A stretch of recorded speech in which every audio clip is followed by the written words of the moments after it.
This is Valley News Live at 6. Nobody knew who he was. He just jumped right in and started helping. We begin with a very compelling story tonight about a man who unselfishly rushed into action in what could have been a dangerous situation. Valley News Team's Melanie Palmer explains in a story that you'll only see here on Valley News Live. Pearl's Diner has been an important part of Krista LaFleur's life. She's been a waitress here for 10 years. But throughout all those years of serving milkshakes and Nefla soup, she's never had anything quite like this happen. Went outside to start my car and came inside to finish up my cut work, and my coworker had noticed that my car was on fire, so she came in and told me, and by that point it was fully engulfed. And what a fire it was. But that didn't stop a man Krista says was an extraordinary hero in her eyes. A customer just waiting on his milkshakes. He heard that my car was on fire, and him and my boyfriend, he also works here. They both ran out and saw it and came inside and grabbed everybody's car keys and started moving everybody's cars. The mystery man and her boyfriend gathered the keys, raced to the parking lot, and moved all the cars away from Krista's burning car.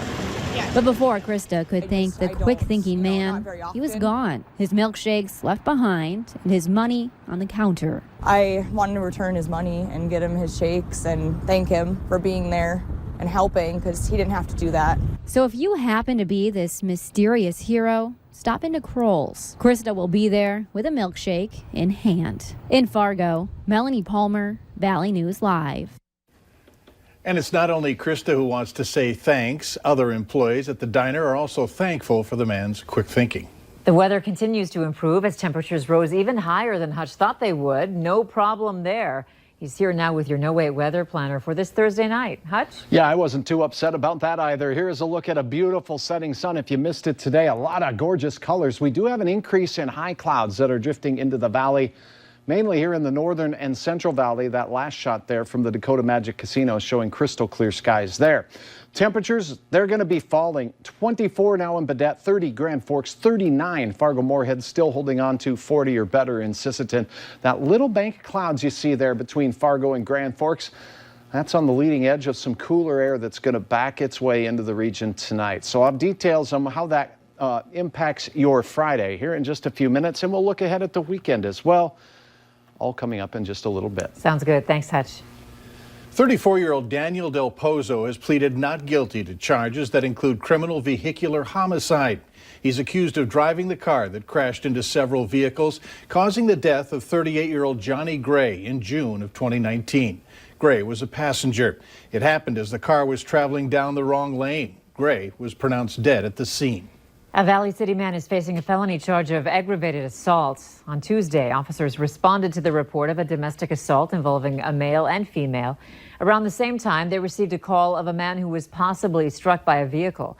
The incidents were related. 27-year-old Taylor Rorick was arrested and is facing a charge of aggravated assault. Both were treated for injuries that are not life-threatening. Gun-related charges have been filed against a man accused of firing his rifle twice while standing on someone's front lawn. 32-year-old Jamie Martinez Jr. of St. Thomas, North Dakota, is charged with reckless endangerment, extreme indifference, and terrorizing. Deputies say he told them he fired the rifle on the lawn of someone who thought he wanted to molest his daughter. Martinez was located and arrested outside a bar in St. Thomas. A loaded AR-15 was found inside his vehicle. A 43-year-old man is facing a murder charge. Police say Daryl Peterson is awaiting his first court appearance on the charge.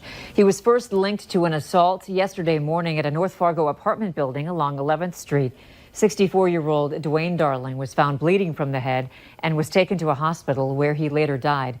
Authorities say the two knew each other and this was not a random crime.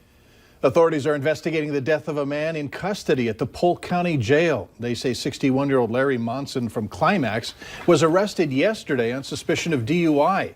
This is the most recent photo of Monson, but not from that arrest.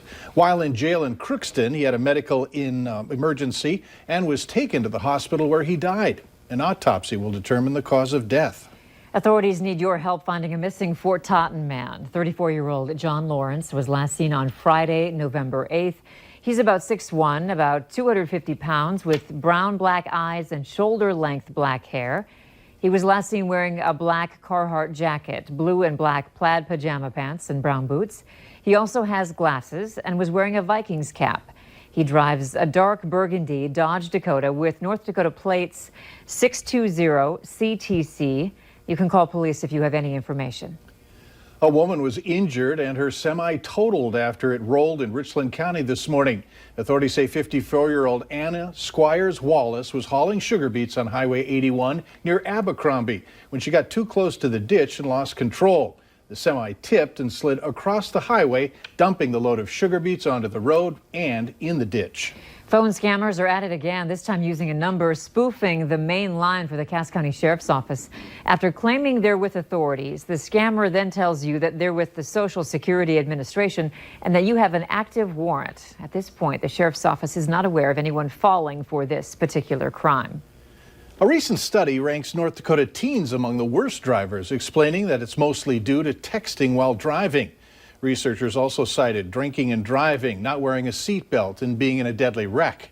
North Dakota ranked 5th for the most dangerous teenage drivers. The Center for Disease Control and Prevention says teens are more likely than older drivers to make critical errors behind the wheel that result in serious crashes.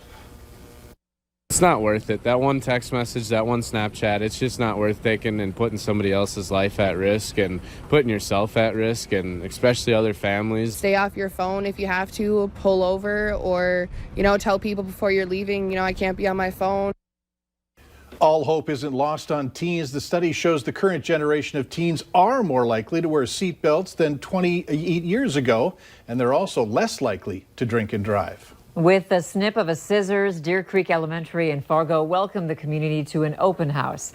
The school is actually part of the West Fargo School District. Visitors are getting the chance to take an interactive, self-guided tour of the new school.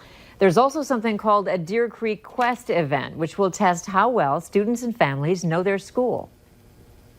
The energy that our staff has, the positivity. If you get a chance to go through the building, you can look at some of the positive quotes that are up on the walls. We worked very closely together to get everything ready and have it open for the first day of school. There is still time. The event runs until 7 o'clock. The downtown Fargo skyline is taking on a different look now that the roof of the Block 9 project is at its full height. The Kilbourne Group says the building is 235 feet tall. Construction on Block 9 started in September of 2018. The project's expected to be completed by late fall of next year. The building will be home to corporate offices, a hotel, a restaurant, retail space, and condos. It also includes a parking garage. Another big-name act will be performing in the Red River Valley. KISS is bringing its End of the Road World Tour to the Alaris Center in Grand Forks in February. The show is on Saturday, February 22nd. Tickets go on sale November 21st at 10 a.m. And don't forget to join us for the Farmers Union Insurance Bison football pregame show on Saturday at 1:30. We'll be live at the Fargo Dome, taking you right up to kickoff at 2:30 on the KVLY KFYR Bison Football Network. Later on Valley News Live at 6, time to get the roller out as road crews try to keep Minnesota roads safe for winter driving.